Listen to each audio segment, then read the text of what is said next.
Alléluia. Il faut que ta foi, cette année de vision, bien-aimé, grandisse. Je suis venu te dire, la foi voit l'opportunité là où il y a les obstacles. Oh, tu n'as pas compris. La foi voit l'opportunité là où il y a les obstacles. La foi voit la solution là où il y a les problèmes. Alléluia. Un homme de foi, c'est celui qui répond aux besoins. Alléluia. Ça veut dire que quand un homme de foi entre, s'il entre, il s'assoit ici à l'église, pendant que tu seras en train de dire Amen, il va regarder quel est le décor qu'il faut par rapport à telle situation. Il y a des chaises vides. Dieu m'interpelle à évangéliser. Il se lève dans la foi. Il se met à parler de Jésus. Voilà un homme de foi. Un homme de foi, c'est celui qui s'assoit. Bien aimé, il ne voit pas le nombre que nous sommes présentement, mais il voit une foule. Oh, je suis venu te dire, moi je ne vois pas ce nombre, mais je prêche de la même manière que s'il y avait 10 000 personnes, bien aimé, je devais continuer à prêcher. Pourquoi? Parce que je sais que c'est une préparation. Je sais, bien aimé, que le temps marqué est déjà établi dans le ciel. Et c'est nous qui allons l'amener à la manifestation. Est-ce que tu peux acclamer le Seigneur? Alléluia! Alléluia! Peuple de Dieu! Quand David s'est détourné, il est entré dans l'histoire. En faisant quoi? En prenant le dessus sur Goliath. Alléluia. Vous allez continuer la lecture à la maison. Vous allez voir que David ne s'est pas limité rien qu'aux questions posées. Ça veut dire quoi?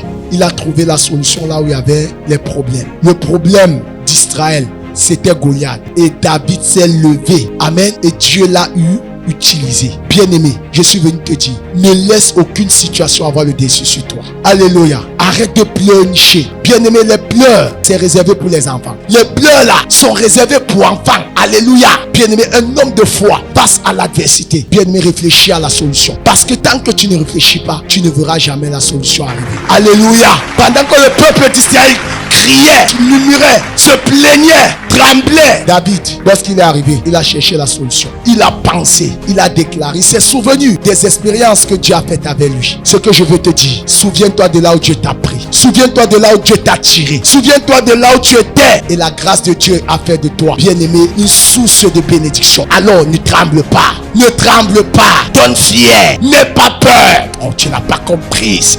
Acclame le Seigneur. Alléluia. Le pouvoir de la foi. Le pouvoir de la foi, bien-aimé. Ça parle. Ça parle. Ça ose. Ce n'est pas stagnant. Ce n'est pas statique. Alléluia. Peut-être c'est une maladie qui te gangrène. Bien-aimé, peut-être la jambe tous les jours. Non, arrête de dire, oh Seigneur, tu ne vois pas. Oh Seigneur, vraiment, tu m'as oublié. Seigneur, souviens-toi que je suis ta fille. Seigneur, souviens-toi que... tu as fait quelle prière là-bas? Dieu a dit, il dit, ok, je me souviens. Mais ma fille, j'ai déjà tout accompli. Dis quelque chose. Pose l'action. Alléluia. C'est que plusieurs chrétiens bien-aimés, nous sommes un peu comme quoi? Nous sommes un peu comme des enfants qui font le tir à la corde. On trace. On dit, celui qui va tirer. Est-ce que vous êtes prêts? Oui. Tu es là, l'autre tire de côté. Toi, tu tires ta part. Tu restes prêt. Alors que, vrai, quelqu'un qui connaît son Dieu, c'est celui-là qui agit avec fermeté. Alléluia. Il ne négocie pas. Il entre à l'action directement. Amen. Acclamez le Seigneur et on sort avec ce passage. Alléluia. Vous allez noter ça pour lire également à la maison. Marc chapitre 5. Le verset 26 jusqu'au 29e verset. Alléluia. L'histoire dit ceci. C'est l'histoire de la femme à la perte de sang. Elle a fait 12 années. 12 ans sans jamais être délivrée du saignement. Alléluia. Vous imaginez, elle a fait 12 ans. Pas un an. Pas 2 ans. Non pas 6 ans. Non pas 7 ans. Mais 12 années. Ça veut dire que c'était presque les 1/4 de sa vie. Alléluia. Peuple de Dieu. Elle a passé dans la souffrance. Alors, la Bible dit, elle est allée d'hôpital à l'hôpital.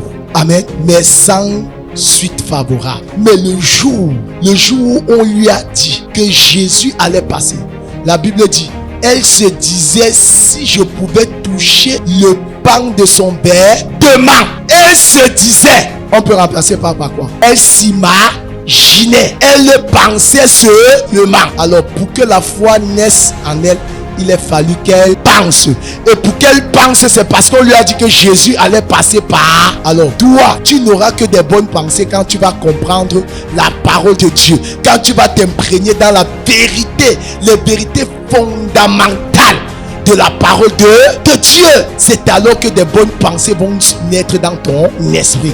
Face à une situation, tu vas poser l'action.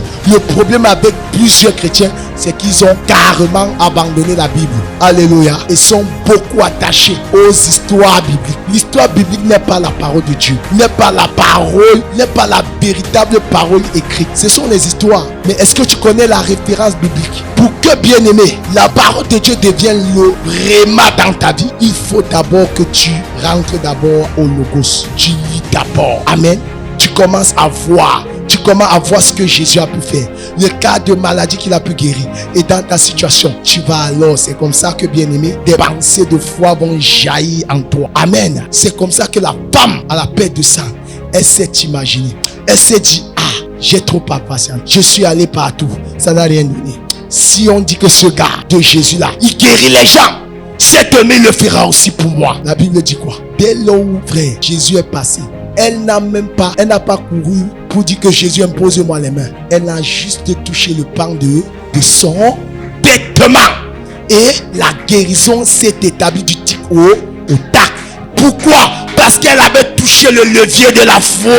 Elle a eu la foi. Et cela a commencé par une pensée. Toi, chrétien, où as-tu mis ta Bible depuis une semaine? Peut-être même parmi vous, il y a d'autres ne savent même pas là où ce passage se trouve. Peut-être d'autres n'ont jamais ouvert la Bible. Certains même ici n'ont même pas la Bible. Alléluia. Frère, le problème, ce n'est pas Dieu. Le problème, c'est toi. Le problème, c'est toi. Le pouvoir de la foi naît d'abord d'une pensée. Et cette pensée, bien-aimée, en tant que chrétien, doit trouver son essence dans la parole de Dieu. Et de cette parole, la pensée va naître. Et la croyance à cette pensée doit naître, doit jaillir. Et la foi doit s'impliquer. Alors tu poses l'action. En fait, la foi, bien-aimée, comme on dit, bien-aimé, la fin là, la démonstration de ce qu'on ne voit pas. C'est quoi? C'est l'action. Ça veut dire que comme tu espères, tu te mets à poser les actions. Tu ne peux pas dire que non, tu as mal au pied. Oh non, oh, on prie pour toi. Tu ne fais jamais l'effort de commencer à essayer même 2 pas. Tu es toujours assis. Quand Dieu va vouloir, je vais marcher. Dieu a déjà voulu depuis. Il a donné Jésus-Christ sur la croix. Connais les vérités importantes, bien-aimées, de la parole de Dieu. Frère, Jésus dit, il a porté nos infimités. Sur la croix, il les a clouées, afin que par ses méthodes, nous soyons guéris. Amen. Avoir la foi signifie marcher sur la situation sans crainte. Alléluia. Bien-aimé, il y a tellement d'exemples. Pierre a marché sur la mer. Alléluia. À un moment, il a regardé à lui-même. Il a regardé aux intempéries. C'est dans Matthieu 14, vous allez les lire à la maison. Alléluia. À partir du verset 21, la Bible dit que Jésus est apparu. Ils étaient dans la barque. Ils ont cru que c'était un fantôme. Pierre a dit, Seigneur, si c'est toi, que je marche. Je vais marcher sur ces eaux. Il a dit, ok, lève-toi, marche. Il a commencé au milieu, entre la distance de la barque et la distance où Jésus se trouvait. Il était en plein milieu. Le vent commençait à souffler. Le gars, un moment, il a commencé à écouter la voix que le vent donnait. Il a regardé et il a perdu la foi. C'est la même chose, frère. Frère, sœur, c'est parce que tu regardes trop à ta condition. Bien-aimé, tu regardes trop à ta condition.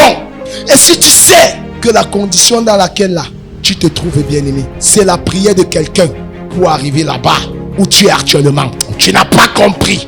La condition à laquelle tu es actuellement, il y a quelqu'un ailleurs qui prie pour atteindre ta condition. Il te dit quoi? Arrête de te plaindre et avance avec Jésus. Arrête de te plaindre et avance avec Jésus. Alléluia. Bien-aimé, avance avec le Seigneur. Avance avec le Seigneur Jésus. Confesse, avance. Il est là.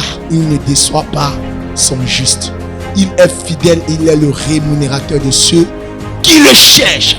Alors, sur ce, que Dieu vous bénisse et qu'il vous comble de toutes ces grâces. Que la foi que donne le Saint-Esprit vous soit revêtue au nom de Jésus-Christ. Amen. Quelqu'un acclame très fort pour le Seigneur et il est béni ce matin. Acclame, acclame, acclame, acclame, acclame, acclame. Alléluia. Suivez les programmes du ministère du Salut en continu sur nos plateformes Facebook et YouTube. N'oubliez surtout pas de liker et partager.